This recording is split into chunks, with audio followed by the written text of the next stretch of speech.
Hello, everyone. I am sorry for the lack of uploading, but I have been sick, where my voice is unfortunately limited. To give some people an insight into what I mean, I have recorded some small clips of what my voice sounded like earlier this week. Enjoy. This is what happens when Trups gets sick. His voice gets lower, and a whole lot of grovel in his voice. Gravel? Grovel. One of those. But now, for all those who didn't believe that I sing bass, well, now you know. I also narrate jazz radio. This is 95.8 WQXR radio. I'm your host, TrupsLP, and we'll be right back with some of that sweet saxophone. Stay tuned. Now that is out of the way, I noticed something while perusing the interwebs. You know that story that Omegon mentioned on his channel about the ISIS bride? Well, funny story, we have one too here in the US. Trump says Alabama woman who joined ISIS should not return to the US. President Donald Trump said Wednesday that he directed Secretary of State Mike Pompeo not to allow Hoda Muthana, an Alabama woman who left in November of 2014, to join ISIS, to return to the United States, despite her recent public plea to come back and stand trial in America. Now, there is a very staunch difference in the way that these two women, Shamima Begum, formerly of the UK, and Hoda Muthana, formerly of the US, have made their cases. Shamima's case went something like this, as reported by BirminghamMail. Now, bear in mind, I have no idea about the legitimacy of all of the UK news sources, especially when Alabama, where Hoda is from, also has a city called Birmingham. You may understand my confusions, but anyway. This one that I found, it says, Mr. Haras Rafiq, formerly a member of the government task force looking at countering extremism after the 2005 terrorist bombings in London, told the Press Association, "Nobody can tell whether at this stage without meeting her, spending time with her, whether she could be de-radicalized or not. What we can say is right now she does not show any remorse or regret and isn't fazed by decapitated heads and bombs all around her because she thought that was a normal life, and therein lies the problem. She does not show any remorse or regret. Now, I must admit this is a short explanation of a very news-heavy subject, so what I will do is link below to Omegon's covering of Shamima Begum while I continue here with Hoda Muthana's story. Now, what is different about Hoda is that she apparently is feeling regret. USA Today reports Muthana told the Guardian newspaper that she regrets joining the terrorist group, and that she and other recruits did so because they were ignorant and brainwashed. I look back now and I think I was very arrogant, said Muthana, who was married 3 times in Syria. Her first 2 husbands died fighting for the Islamic State, also known as ISIS. Muthana is among about 1,500 foreign women and children inside the Al-Hol refugee camp. Her legal status is not clear, and U.S. immigration authorities were not immediately available to answer questions about her case. Now, see, this is very interesting because Hoda is now 24. Shamima is now 19. So therefore, Hoda was already an adult when she traveled to Syria.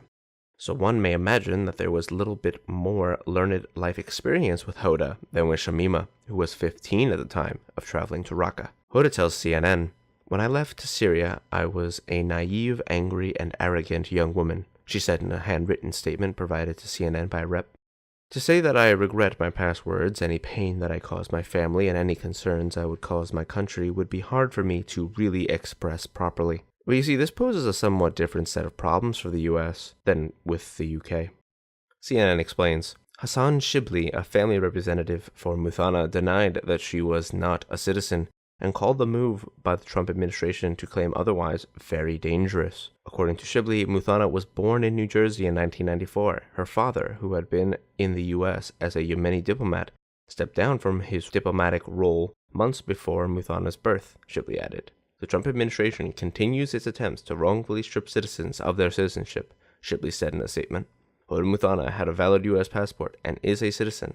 She was born in Hackensack, New Jersey in October of 1994, months after her father stopped being a diplomat, he added before later tweeting a picture of what he claimed is Muthana's birth certificate that appeared to confirm her place and date of birth.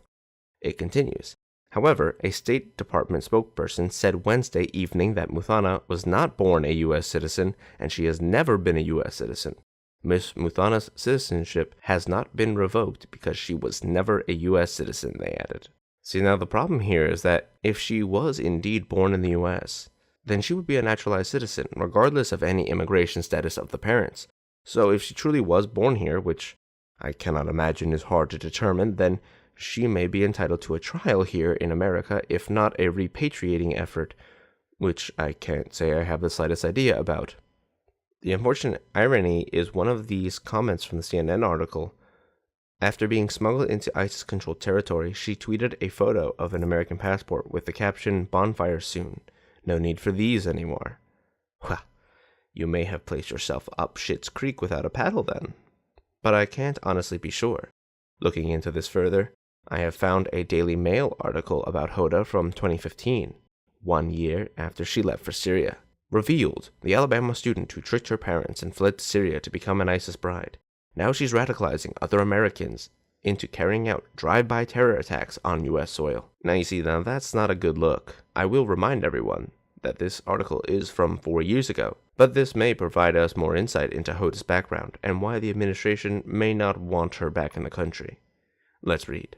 An American college student who abandoned the West to wage holy war in Syria and call for homegrown attacks in the United States has told how she lied to her family and cashed in her tuition money to flee the West. Hoda Muthana, 20, spoke out about her decision to ditch her life as a college student in Hoover, Alabama, after being persuaded by terrorists that it was her duty as a Muslim. Now the radicalized former student has called for drive-by shootings in America on Memorial Day and for blood to be spilled.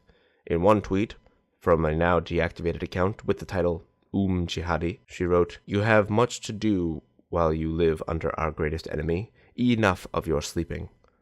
Go on drive-bys and spill all of their blood, or rent a big truck and drive all over them. Veterans, Patriot, Memorial, etc. Day parades. Go on drive-bys and spill their blood, or rent a big truck and drive all over them. Kill them." Her family noticed her increased devotion to her religion, but assumed it was simply her becoming a more ardent follower of the peaceful strain of the religion which they observe. As Muthana observed, "They liked the change until they saw me getting jihadi." And you know, for a UK-based publication, the author here seems to have a very critical look at the religion of peace. That may just be my own reading too much into it, but, random tidbit, do with as you will. But at least we know for sure that Hoda has been recorded as a citizen of the US, so can the US bar this woman from coming back? Well, I don't know, but we'll have to find out. Although it does appear that the US is following a similar path as our friends across the pond. But let me know what you guys think. Leave a comment down below. Have a good one, and I will see you all soon.